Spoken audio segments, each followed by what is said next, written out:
looking at the, I should say, excuse me, chance of talking with the people at the Humane Society and see about going out there a couple days a week before they open it up to the public. I think they have someone out there, and I think they have someone that works out there that does it also, but I haven't confirmed that. I've only heard that through third parties on it. But and I've been a little scared to go out there. Oh, really? How come? Well, I don't deal with 75 dogs barking in my ear real well. And I know from some of the teachers I've had that were dealing specifically with animal Reiki. Okay, we still here? Yes, I can hear you. Okay. Dealing specifically with animal Reiki said that sometimes they have to also go ahead and put earplugs in. Well, that made me feel good because I knew I was going to have to put earplugs in. If it got too bad, I'd just bring the earplugs with me and go from there on it. But it'll be an interesting situation if they're in agreement and allow me to.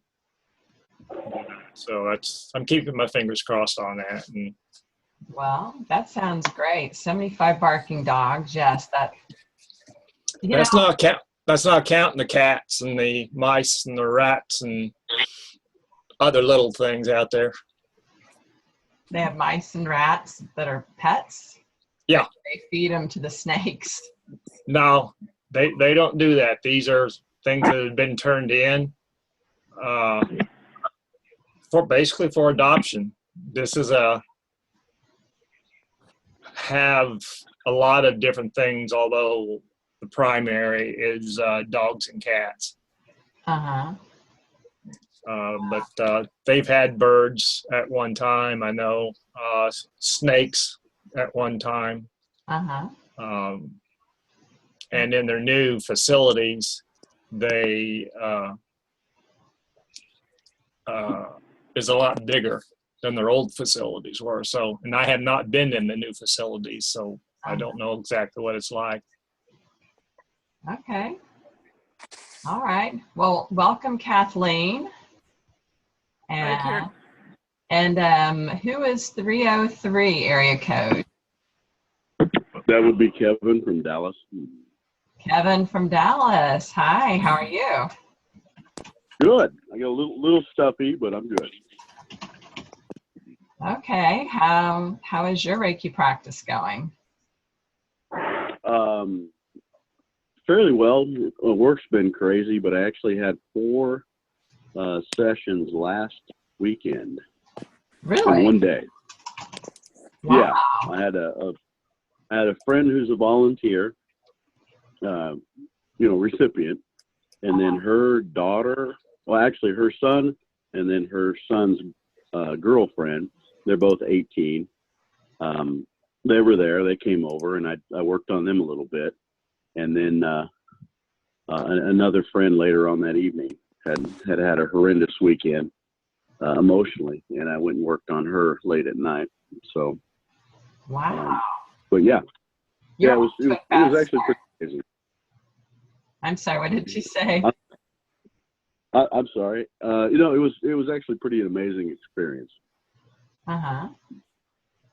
What? Tell me what was amazing about it. Let's see. I know that I'm struggling a little bit with the scanning, but once I got into the quote unquote zone of actually performing the Reiki, everything came fairly natural.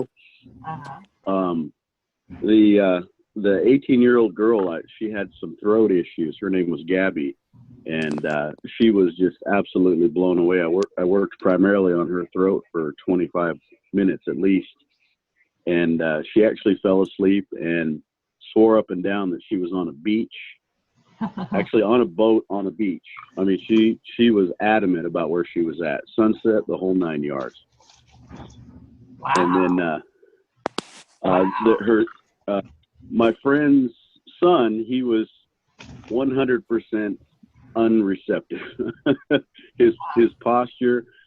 I mean, I asked him to be open, as you're supposed to, and he said he was, but he was not at all, and I could so sense it.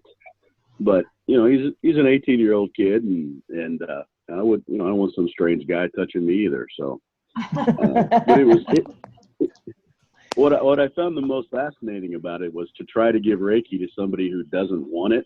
It's a very unusual experience. Yes.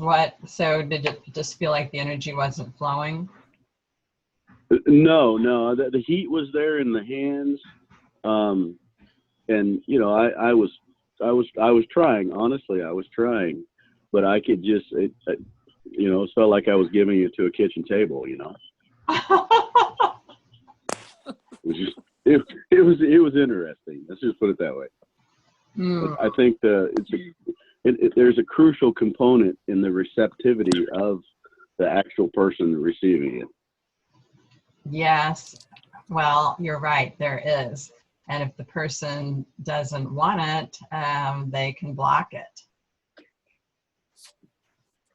So did you continue on with the session, or did you stop? No, it was a fairly abbreviated session because I could tell his uncomfort level. And it lasted maybe 20 minutes or so.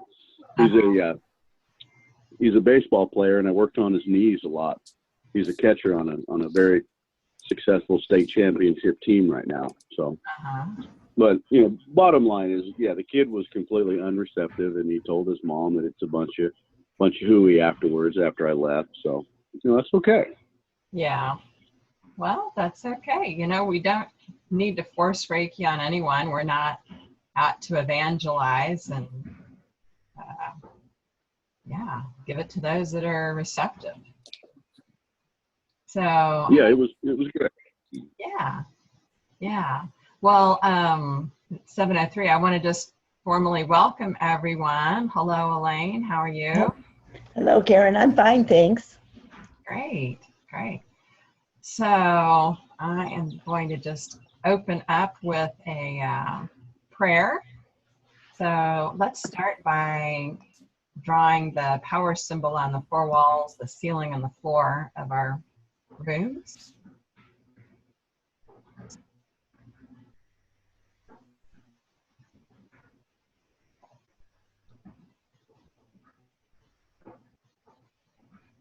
And then take a deep breath. And gently close your eyes if that's comfortable for you. And we welcome in the energies of Reiki and Holy Fire Reiki. Acknowledge our connection to Source, to God, by whatever name you call God. And we invite the light and love of God to flow through us, flowing in through our crowns, gently making its way down through our bodies, releasing all tension as it goes in our necks, relaxing and releasing into our shoulders, letting go of tension, flowing down around our chest,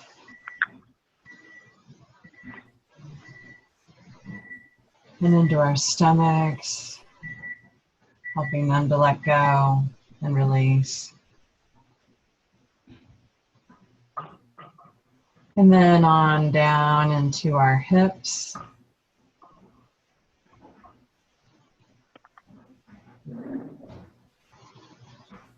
And then down our legs, relaxing and releasing, letting go.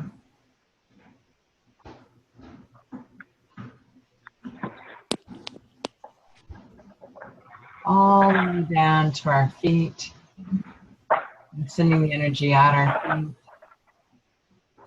deep into the earth. Relaxing and releasing everything that we need to let go of. Now we bring that energy from the earth up through our feet to our hearts. And we send it out our hearts and to connect with everyone on this call and anyone who might join the call. Sending our love out. Now we broaden this to all of our family and friends, our loved ones. And sending the energy on out further to our neighbors, our colleagues, our pets, our plants, to our world leaders for divine guidance in all of their decisions. Create a world that works for everyone, that is full of love, peace, joy, and abundance for all. Thank you, God. Amen. Okay, well, welcome, Rebecca, and welcome, who's from 913636? It's Pat Newbear. Oh, hi, Pat. Glad you Hi, could join us. Okay, just gonna put your name on the screen.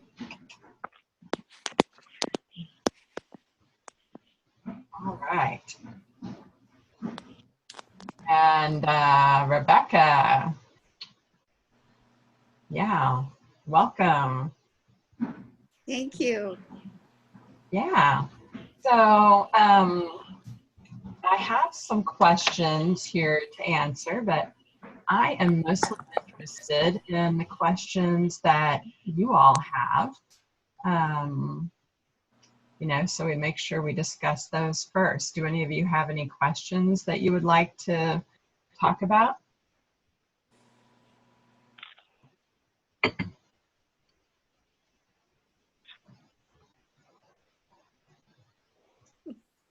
Okay. All right. Well, maybe something will come up in our discussion.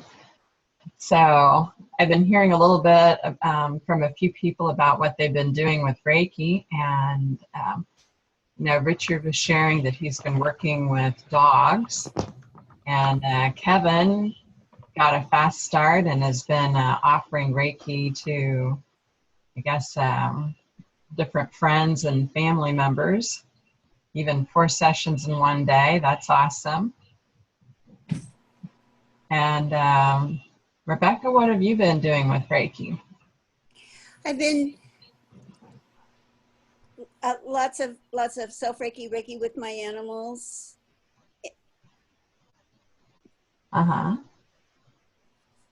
Well, that sounds good. What have you noticed with the Holy Fire energy? Well, it's I can see that things in my life personally are making more sense, and different paths are clearing that were very confused. I sense a healing in different areas of my life actually happening. That's wonderful. Yeah. Good. So you can feel the Holy Fire energy continuing to work and clear issues. Yes. Yes. Well. Yes, it's exciting. Great. Yeah. That is exciting. That is exciting. Okay, and who is 281 area code? 281, it's me, Natalie Molinar. Oh, hi, Nathalie. How are you? I am doing good. Happy to be here. Yes. So what have you been doing with Reiki? Well, like you told us in January here in Houston, I've done a few things that are kind of out of the ordinary. It kind of,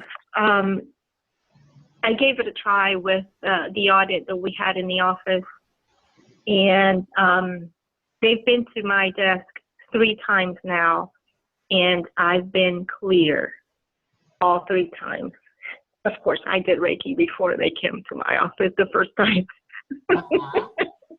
Well, that's wonderful. So you haven't had any problems with anything that you've done, and you're passing the audit with ease. That's correct. Yes, yes. And actually, it was very prior to it. I am more calm. You know, it was more like it put me into different perspectives before the audit. And once I did Reiki on my computer, on my file cabinet, on like my, I don't have an office per se, but just a desk in a shared space.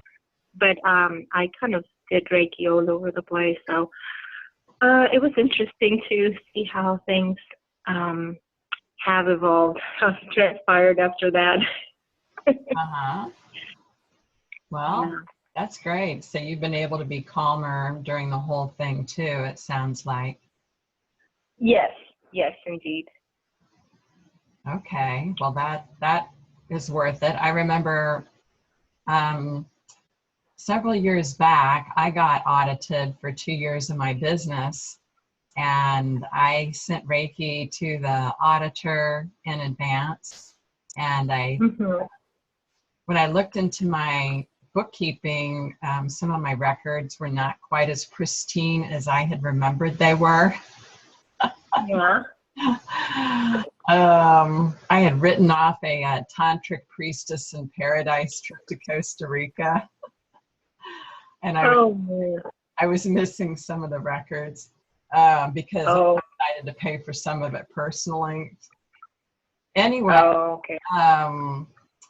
I sent so much Reiki to the auditor during the audit that she decided to help me recreate the records and write off that entire trip. And I'd also set an intention that the IRS would owe me money at the end of the audit, and they ended up paying me $800 for a deduction that I had failed to take, and that was the exact amount that I had to pay my bookkeeper to represent me. Oh man, look at that. Yeah, I know. So welcome, Megan. How are you? Thank you. I'm good. Sorry it took me a minute to get everything situated here. Well, that's okay. It's new technology and being on screen. I do want to just remind everyone that this is being recorded so that I can share it with others later. So I put that in the note, but just want to remind you about that. Good.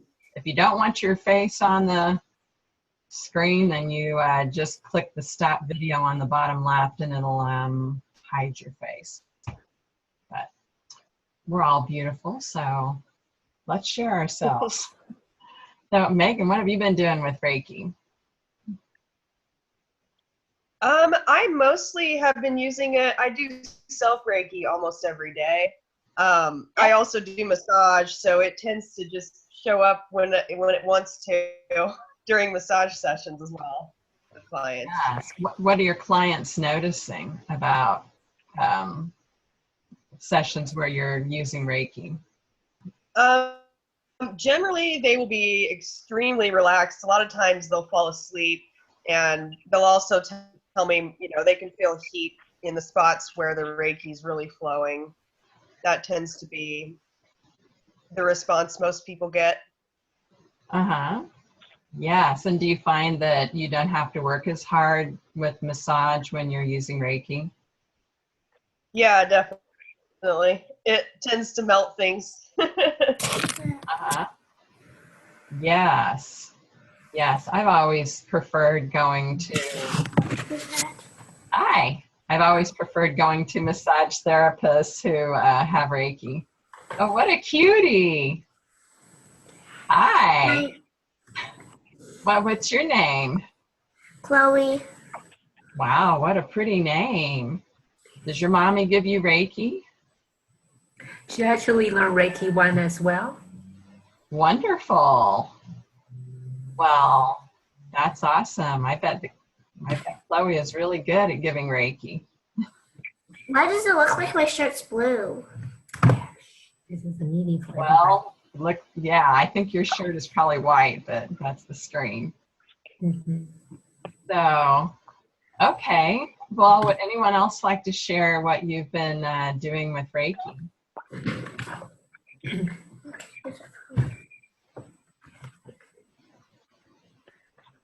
I am 31 weeks pregnant. So Oh, I'm using that congratulations. for, thank you. So I'm using that to, with my baby. Uh-huh. Oh, Sending the Reiki. wonderful. And do you find that your baby is calmer when you give Reiki? That hasn't been experienced, but she's been kicking anyway. So I don't, I don't, I'm not sure. Maybe I did not specify, you know, my purpose of sending Reiki to be calmer, but just overall give her good energy. That energy they use for kicking. So, Well, then, you know, maybe you don't mind the kicking, you know, maybe it's part of the fun of being pregnant. yeah. I had a pregnant woman in my Holy Fire Karuna class this past weekend in Houston, and she was 7 months pregnant. So we all had fun giving Reiki to the baby, and the students were joking that I needed to provide a Karuna Reiki Master certificate for the baby because it'll be a Karuna Master when it's born. Right. So I think that's pretty cool, you know, to take a class when you're pregnant and, you know, the baby is getting attuned to Reiki also. That's exactly what I did. I took that Reiki class from Jessica Hitch, and I think she got it from you. Yes, Jessica's wonderful. Yes, tell her hello for me. Okay, I will. All right.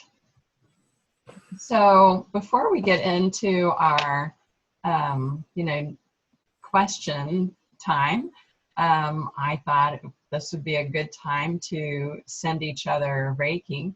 And I'll have to be keeping my eyes open most of the time to watch the screen, because if someone joins by phone and everything is silent, they may not know what's going on. So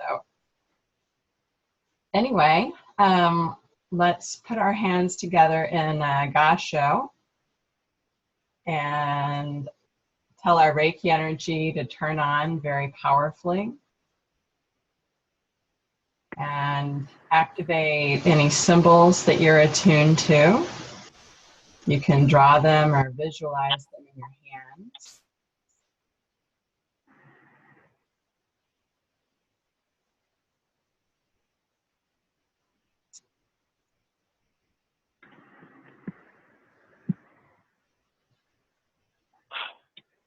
Okay, and then we'll send Reiki for, I guess, until about 7, well, like 5 or 10 minutes anyway. I'll just kind of feel into it.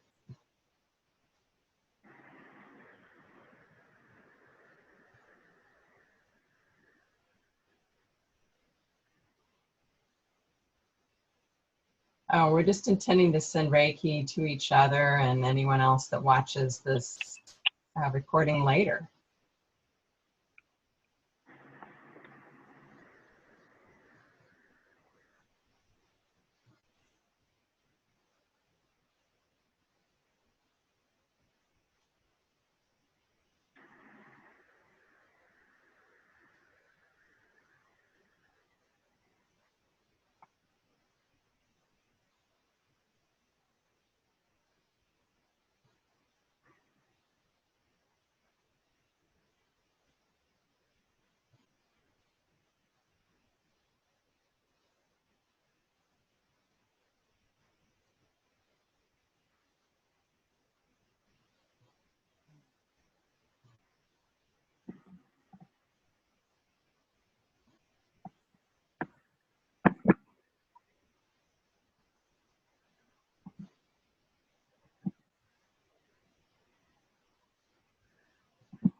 Okay, let's bring that to a close. Wow. How many of you could feel the energy we were generating? Yep. Yeah, very strong. Wow, I know. That feels amazing. You all are powerful. Wow, that's really great. Just bask in that. So, before I launch into any of the questions that I have from other people, do any of you have any questions or topics that you would like to discuss tonight?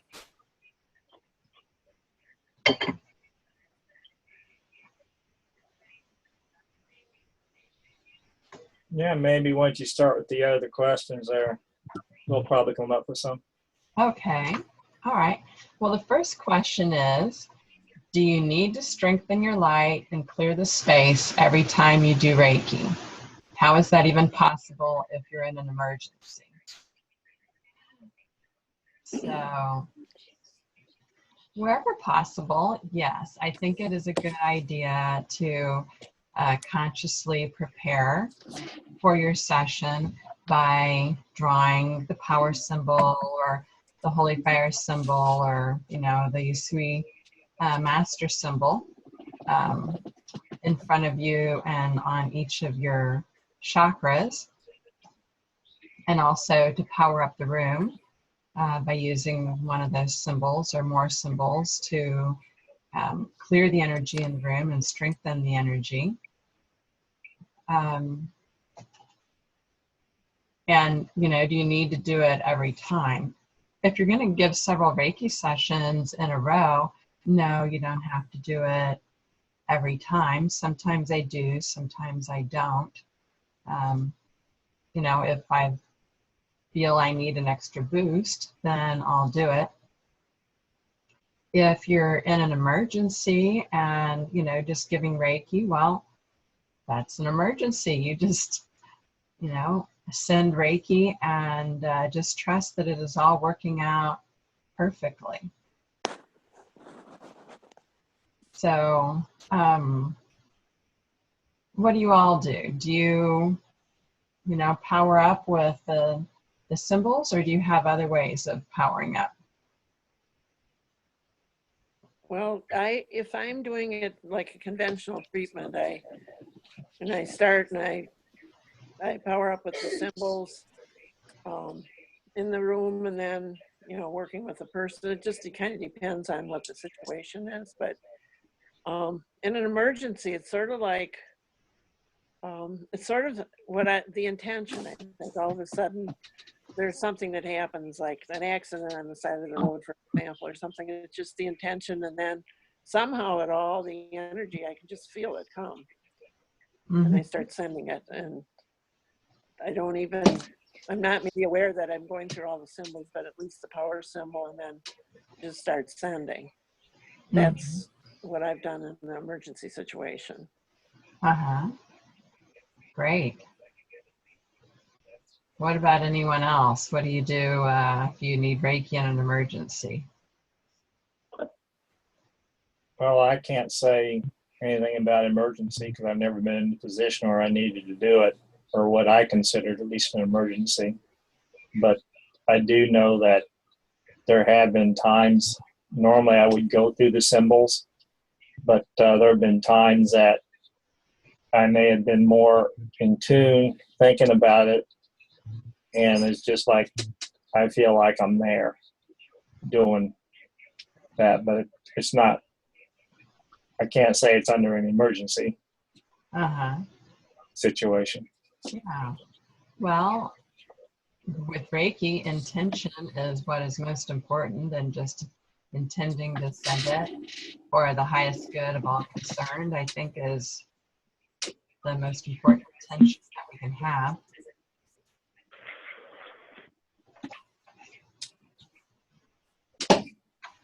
So, okay. Any other comments on that? discussion? I mean, do you all power up every time? You know, like if you're doing more than one session in a row, or do you just do it at the beginning? I do it every time. It depends on how close to what, if it's one after another.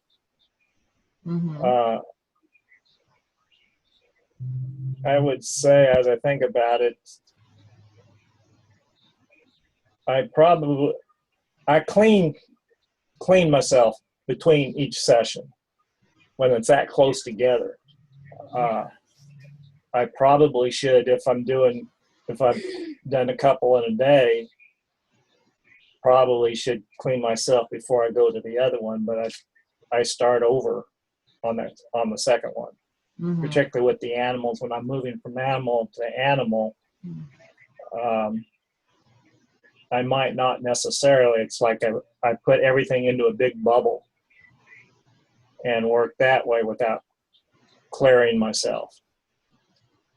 And that so far seems to work. Okay, so any energies that you've picked up, you put it in a bubble? Right.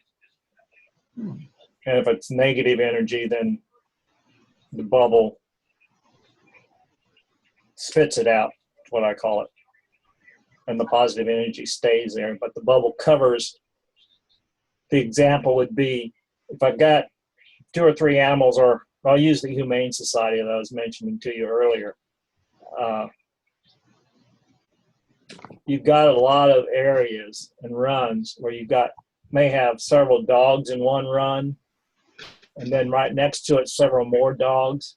Well, obviously, when you're there, and you may be working with one run or possibly one specific dog, the energy is going to affect the others in other runs around you.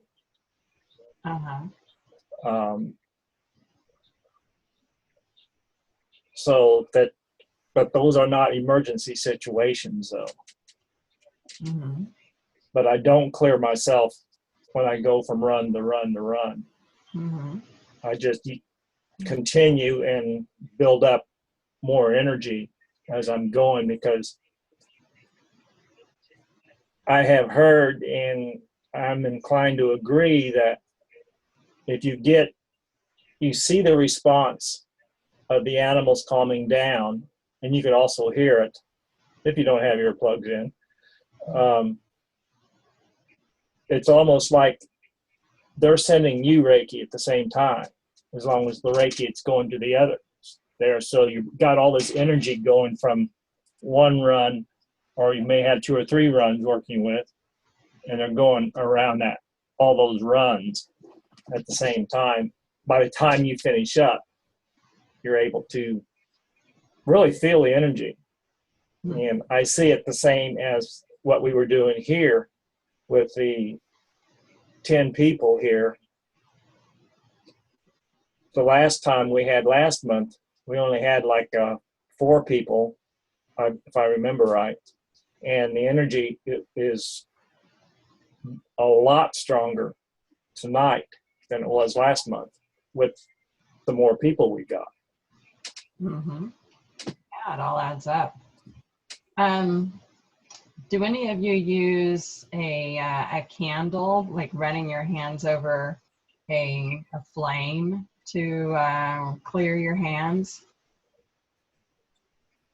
I've never tried that, but that's a good idea. I usually use water. Water sounds good. Yeah, you have to be careful with the flame. Water. Use what? I use water also, just wash my hands with just plain water all the way up to the elbows sometimes, and that seems to clear the energy. I never have a match to light a candle, so. Okay. Okay, someone says I shake off or go under the sun. Yes, you can shake off, the Kinyoku is great to clear your energy. I've even seen the technique of placing your hands on the wall, intending to release it, or touching the earth, going outside, hugging a tree, discharge the energy, or putting your hands in a bowl of salt. Those are all different things that I've heard about. Or, smudging yourself with sage or incense. Or even a spray bottle with some essential oil of sage in it and water. So those would all be some methods of clearing your energy. But yes, it's a really great idea to clear your energy between sessions. And some other times it's really good idea to do it is after work or after an argument with someone, or something that is stressful. Kind of like animals, when they have stress, they will shake, and we can shake off stress.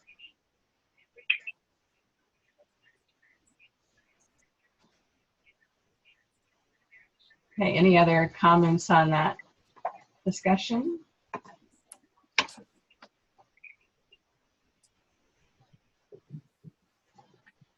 Okay, the next question is, what determines how strong and how much Reiki flows into a person? My own purity or their receptiveness? I ask that because sometimes I feel a lot of energy and my hands and body really heat up, and other times I don't feel any sensation at all. Well, I think that goes back to what Kevin was sharing in the beginning about giving Reiki to a teenage boy who you didn't feel was receptive. And Kevin, you were sharing that you just didn't feel much energy flowing. Did you feel any energy flowing at all? A little bit. I mean, I was trying to produce as much as possible, but yeah, like I said, he was completely unreceptive physically, even though he said he wasn't, verbally, and you could just tell by his posture, and he was just very tense. So, yeah, it's kind of hard to explain, but like I said, doing it on an inanimate object, you're not going to get much feedback. That's how he seemed, huh? Inanimate. pretty much, but like I said, he's a 17, 18-year-old kid, and I'm just a friend of his mom, so it was, I'll cut him some slack. We'll put it that way. Sure. Kevin, if you'd been a good-looking 18-year-old girl, I think you would have had more success. Well, that was his girlfriend, so. Oh. She was very receptive, but I don't know. Well, it was a very interesting experience. We'll leave it at that. Yeah. Did you ask him to intend to be open and receptive to the healing energy? Yeah, I'm a 3-week-old, Reiki graduate, so I went through my little checklist from the book you gave us, and yeah, absolutely. Okay. But he wasn't, and it was it was interesting. Yeah. Well, here's a little secret that I have. My brother, I didn't think would be open and receptive to Reiki for many years. He's in finance and just kind of regarded me as the woo-woo sister.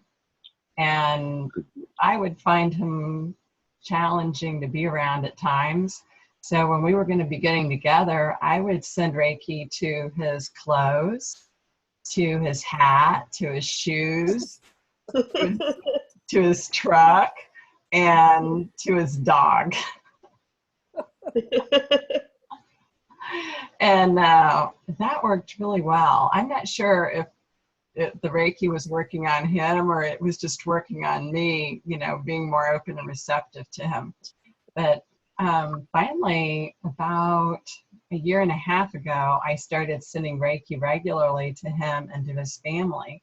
And at first it didn't seem like it flowed well, but then it felt like it flowed better. And my brother and I have a much better relationship than we had before I started sending him Reiki. Hey, that's great. It's kind of amazing how that's happened. What about any of the rest of you? Have you had experiences where you sent Reiki to someone and it just didn't feel like it was going? Well, I had an experience a few years ago. My sister's a therapist, and she does these weekends with groups of people. There was a group of women. I think there was about 10 or 12 women.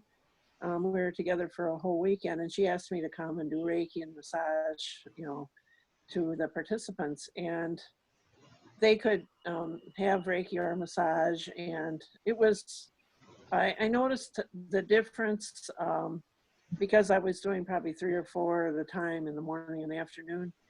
And, you know, people could say that there's issues they wanted to work on, just like normal Reiki, or, you know, and I noticed there were these 2 women that I did one after the other. The first woman was, you know, she was very receptive, and like after maybe 15 or 20 minutes, it was like a sponge. She soaked up the energy. She was very relaxed. Everything was great. And she said it really helped her. And the next person I did was, well, she, you know, she thought it was a good idea, but it was like working on a block of concrete, because there was not, I think like what our friend just said about the guy was like a piece of wood.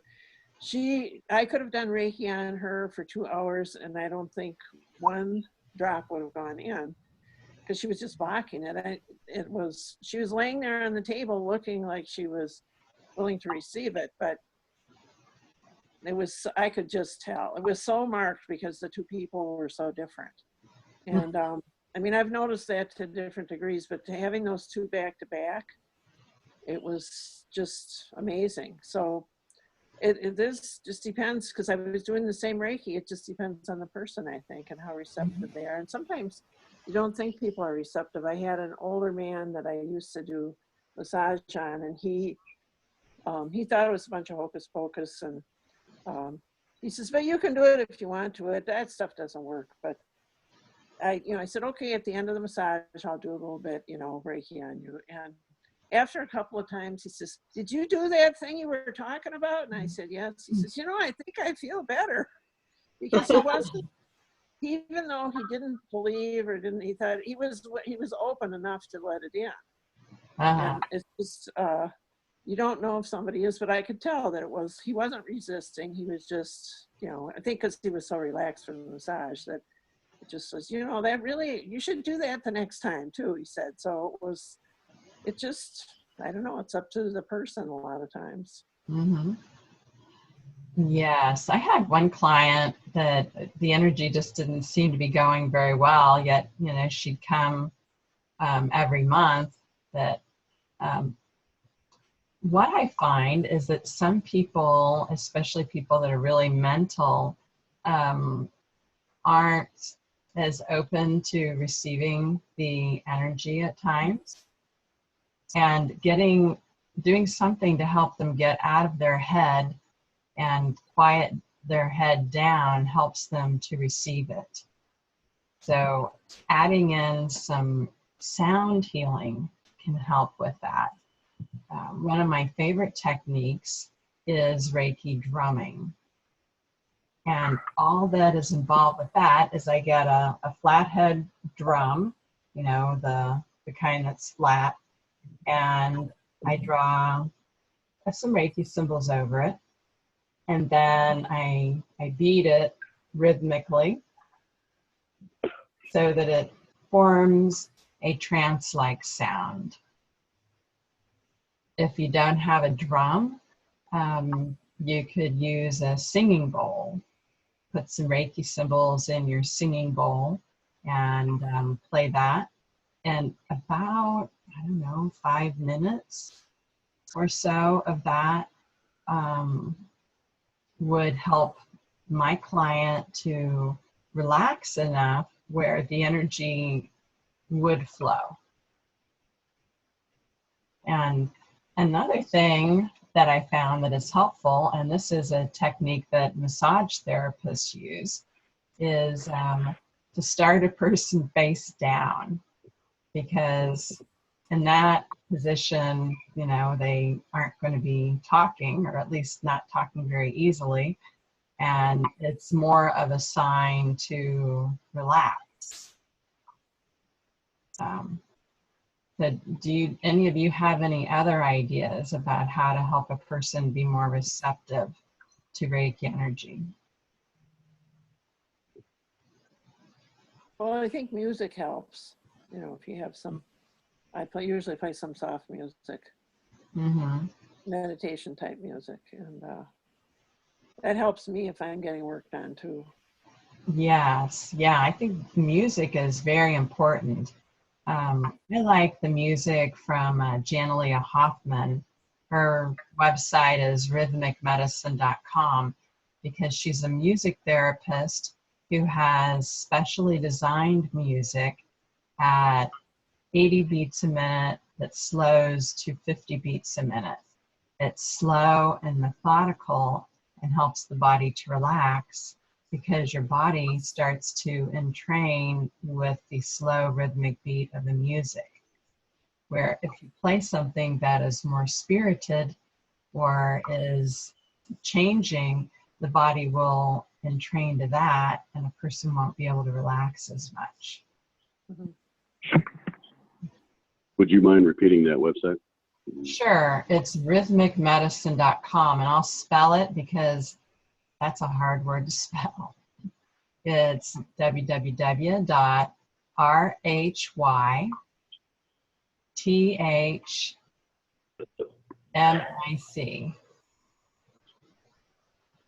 medicine.com. Okay. And I'll be sending a follow-up email to everybody on my email list, and I'll add that resource on there. The music that I carry at class is primarily from Janalia Hoffman.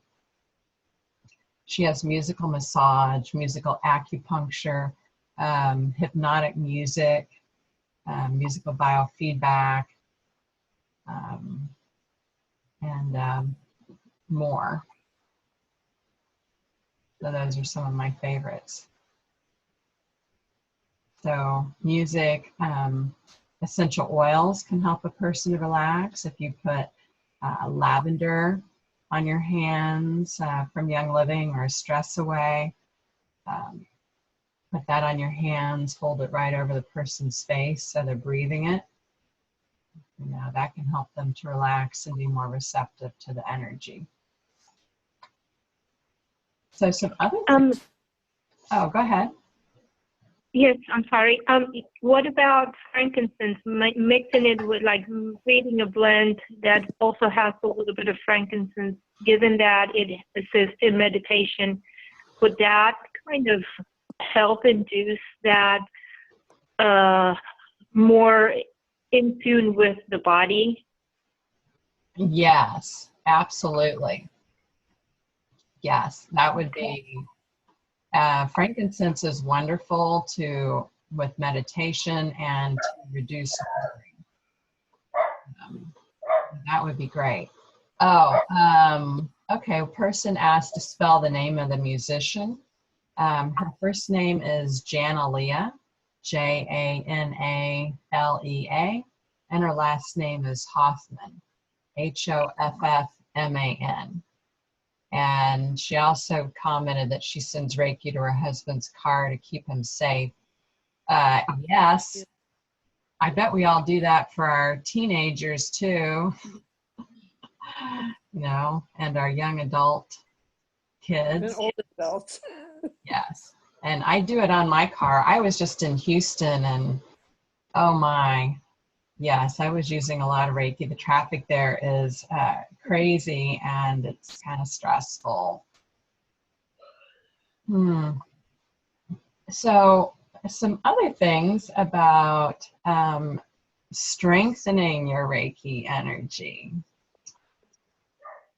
You can strengthen your Reiki energy by taking good care of your body, because your body is the vehicle for your Reiki energy. So doing things like eating healthy, whatever healthy is for you. Our bodies are different. You know, some people need a lot of vegetables. Some people, you know, need some meat and protein, and, you know, we can all eat some nuts, and avoiding the sugars. I know at my last Reiki class in Houston, somebody brought a big batch of brownies, and oh boy, you know, yeah, they taste wonderful. But eating sugar will actually reduce our flow some, you know, because that can interfere, as well as things like coffee, you know, caffeine, colas, things that we do that aren't as healthy, you know, smoking, eating processed food. All of that is going to clog up our energy vehicle and will make our energy not quite as strong as it could be. So eating a diet of lean protein, vegetables, fruit, nuts, and seeds, you know, maybe some legumes, all of that will help our energy to be stronger, as well as exercise. Okay, now you might wonder, why would exercise make our energy stronger? It's because otherwise our bodies can get clogged up. You know, we need to move, and as we are moving, that helps the energy to be more clear. That is flowing through us. So exercise, healthy eating, drinking water, and giving ourselves Reiki every day. That is very important. And receiving Reiki from others. Those are all things that can make our energy stronger. Any comments about that, or any additions?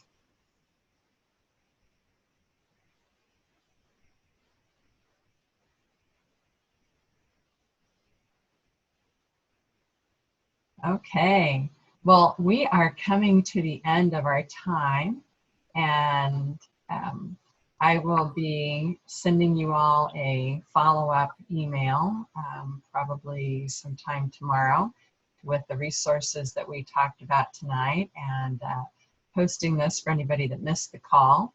If you're not on my email list for Reiki Call, just go to www.karenharrison.net, and the bottom of the front page, you can sign up. I have email lists for Reiki Call as well as by state to get flyers. I have my monthly newsletter, which is going to be going out on Friday, and it's a YouTube video I made on Reiki for empaths. So I have a pretty active YouTube channel. You can find it by going to YouTube and typing in Karen Harrison Reiki. I have a Reiki channel and a Young Living Essential Oil channel. Got lots of different videos on there, so you can check that out. And be thinking about questions and topics you would like to have next month. And you can just send me an email to Karen@KarenHarrison.net, or reply to one of the emails I've sent you, and you know, tell me what your question or topic is, and we can discuss it. So thank you all so much for joining me. It's wonderful to connect with you, and I look forward to doing this again next month in June. So a little mini blessings to you all, and gasho, and Thank then, you. and then namaste. Okay. Okay. Thank you all. Good night. Thank you. All right. Goodbye. You. Uh, Night. Night.